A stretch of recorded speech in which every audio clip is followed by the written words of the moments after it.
SummerSlam 2024 is right around the corner, and with so many big time matches, I cannot wait for the event this Saturday.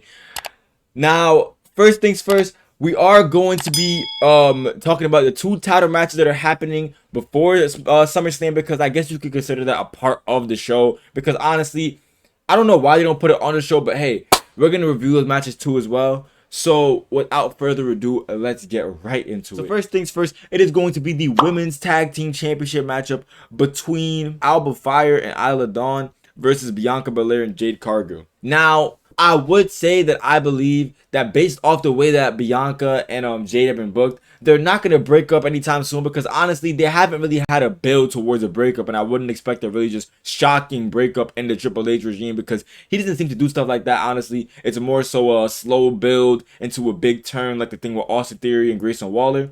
So I'm going to say that Bianca Belair and Jade Cargill are going to win the titles back, and then throughout their next title reign, then they're going to start to build towards the heel turn for whoever would turn heel. If I had to predict that, I'd probably say it would be Bianca turning on Jade. So now the next matchup that I'm talking about is Johnny Gargano and Tommaso Ciampa DIY versus the Bloodline.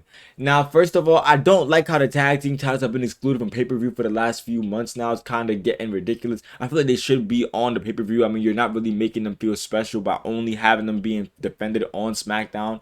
But I don't know what Triple H is cooking, so I'm going to let that be for now. But what I will say, I do actually feel bad for Gargano, because his hometown is Ohio, and they are not going to have him be at the event to defend the tag team titles. I mean, they could have at least had them drop the belts, because I do believe that the Bloodline will be defeating them for the tag team titles. They could have at least had them drop the belts at SummerSlam.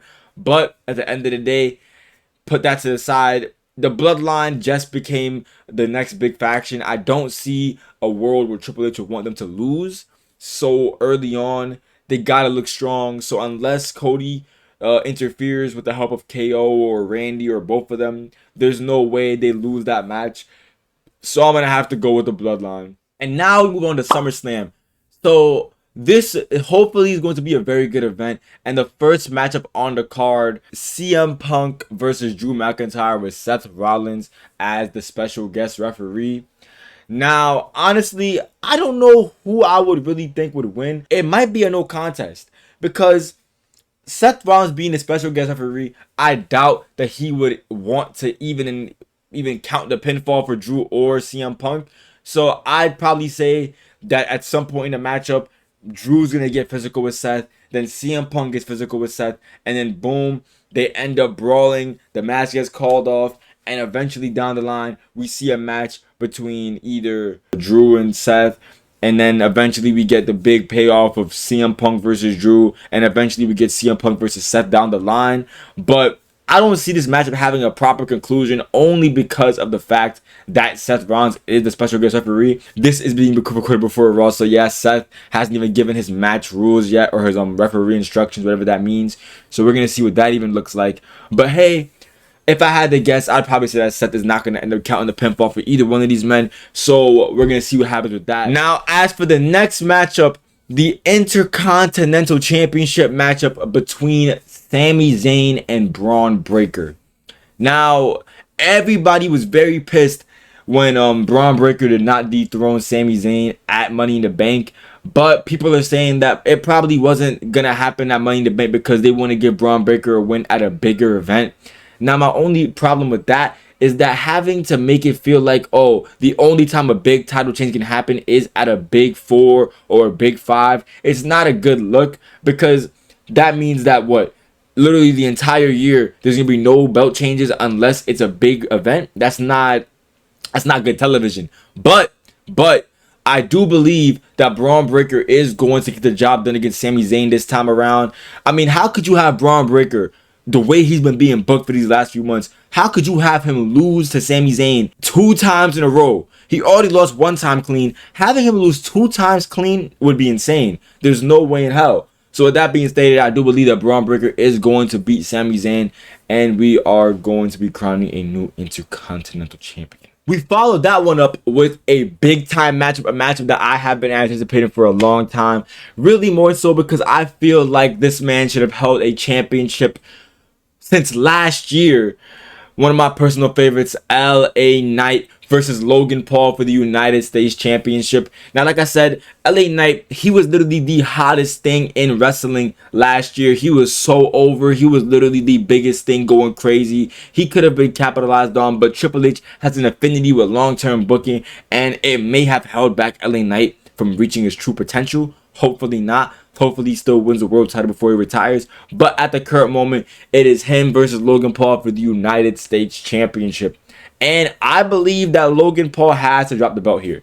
I mean, his reign has been pretty boring. He's had some highlight moments within his reign, but it all around hasn't been that big of a title reign. I mean, it's honestly just been strictly him being a media person. He hasn't really done too much with the belt to make it feel special rather than bring it outside of the company. He doesn't really show up on television like that because he's a very busy person. But honestly, he does not need the belt right now. I would have thought he would have fought him for the title at WrestleMania and would have got the belt off him back then, but they held it off until SummerSlam. And now if LA Knight loses here, you're putting him in a very bad spot. I mean, how many times can you have somebody lose a matchup for a title? Like, how many times can somebody lose in the clutch before they become irrelevant? Before they start to look like they just can't get the job done? And why would you care about that person at that point? Because me personally, I've been an LA Knight fan since he came to the WWE. I've been a fan since back in his TNA days. So I've been waiting for him to get the big push. So if they don't capitalize now, I'll still be a fan, but I can't say the same for the majority of the casual wrestling audience. You know what I'm saying? They might just start to give up on bro, and that's the end of that for him. So yes, I do believe that LA Knight is going to get the job done against Logan Paul here tonight. Say here tonight. I mean at SummerSlam. It should be a great matchup, and I can't wait. Also, please forgive me for any time that I have a little bit of a problem speaking, because this is my first time doing a predictions list. I'm not doing a script or nothing like that. This is all off the dome. But with that being stated, we move on to the next matchup, and that is going to be Liv Morgan versus Rhea Ripley for the Women's World Championship. This has been a very great storyline, very entertaining to watch so far. I mean, Liv Morgan is doing some of the best work of her career with this whole Rhea Ripley Dominic storyline. It's been very fun to watch.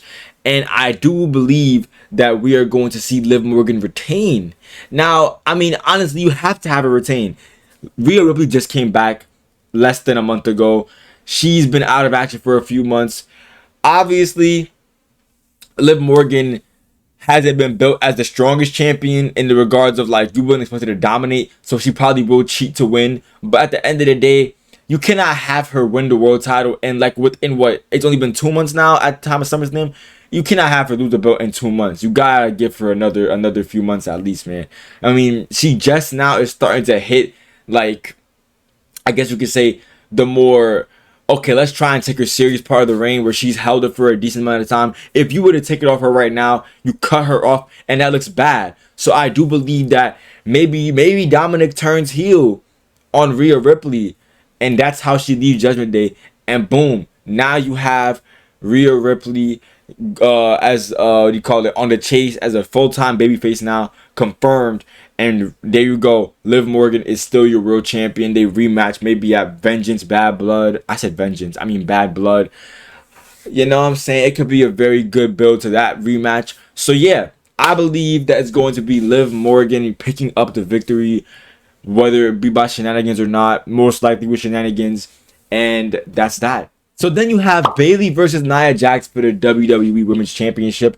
And in all honesty, I'm just not impressed by Bayley's reign. I mean, Bayley herself, she's very great. She's a great in the ring. She's great on the mic. She's a great talent. But her reign so far has not been fun to watch. I've not been really feeling anything about this reign. So in all honesty, I do believe that Nia Jax should get the job done against Bayley, because honestly, Nia's been on the tear since she came back. I was definitely on the Nia Jax hate train due to the whole injury thing, because she has had her fair share of injury and talent. But I will say that she has had a way better run this time around, and I definitely would like to see her have a reign as the women's champion to see what she can do with the belt. So I do believe that Nia Jax will be beating Bayley for the WWE Women's Championship. So now as we approach the main event, it is time for the World Heavyweight Championship matchup between Damian Priest and Gunther. Now, in my personal opinion, Damian Priest has to retain here. I mean, he just won the belt it will be so early to end his reign. Gunther is going to be a world champion in the WWE. He's had an amazing career so far. I mean, you have to admit that he was literally one of the greatest Intercontinental champions of all time, the longest reigning. I don't really know how I feel about the whole 666-day reign. That's a little crazy, but we move on from that. And the fact of the matter is, he definitely has had a great career so far. And in my opinion, he's going to definitely be a world champion one day. So with that being stated, he can afford to lose. We'll probably see Damian Priest pick up the win here at SummerSlam. And then he'll probably drop the belt in a few months, maybe at the Royal Rumble. But I just can't see him losing the belt so early. I mean, he's starting to turn face now. I just can't see them giving the belt to Gunther right now. But he will be a world champion in the future. And now it is the main event. The main event of the evening, Cody Rhodes versus Solo Sikoa. Now, in all honesty, right, I have not really been feeling the storyline that much because I just don't really feel anything when I see Solo Sikoa on my screen. It's like he doesn't have any aura, I'm not gonna lie. They've been trying their hardest to make us take them more seriously, but honestly, they're doing a decent job. Jacob Fatu has had a lot of character development in a short time. He's definitely felt like a big deal, a major player. But Tama Tonga and Tongalo, or Tongalao, however you say it, they just haven't really connected with me, in my personal opinion. And I feel like the storyline itself hasn't been too great. I mean, obviously, in the regards of Roman Reigns being dethroned as the tribal chief, the head of the table, that's definitely a very good storyline. But I just feel like in terms of Solo's character work and the Bloodline's character work outside of like the initial story, I feel like people care more about the fact that Roman could return, obviously, than the fact that the Bloodline has been infiltrated by Solo Sikoa, because Solo Sikoa just doesn't have that feeling to me. Because, like, I mean, let's face the facts. All of 2023, he was just catching L after L after L. He beat John Cena and then went on like a 20-match losing streak or something like that. Like, it was not, they didn't really book him properly after he beat Cena. But that's not his fault. I just feel like the timing was bad with the way they booked him, and it is what it is. But obviously, Cody's retained. There's no debate about that. However, I do believe that Roman is going to return. I feel like Roman's going to probably even distract Solo before the match. I mean, during the match. If not, he'll come out after the match. But I just feel like because Cody is going to win inevitably, they're going to probably have Roman come out mid-match and cause a distraction, allowing Solo to lose the match to Cody. And that's going to be very entertaining because at the end of the day, people have been clamoring for the Reigns return for a long time now. When I went to SmackDown back in June, the entire crowd was going crazy. They were like, we want Roman. They've been saying it every time Solo's on the screen. They want to see Roman come back. So I do see Roman Reigns coming back. It has to happen at SummerSlam. If not, when do you have it happen? I mean, this is the perfect opportunity. A big four pay-per-view, a major moment. Roman Reigns costing Solo Sikoa, and then we see Cody. I mean, we see Roman versus Solo probably.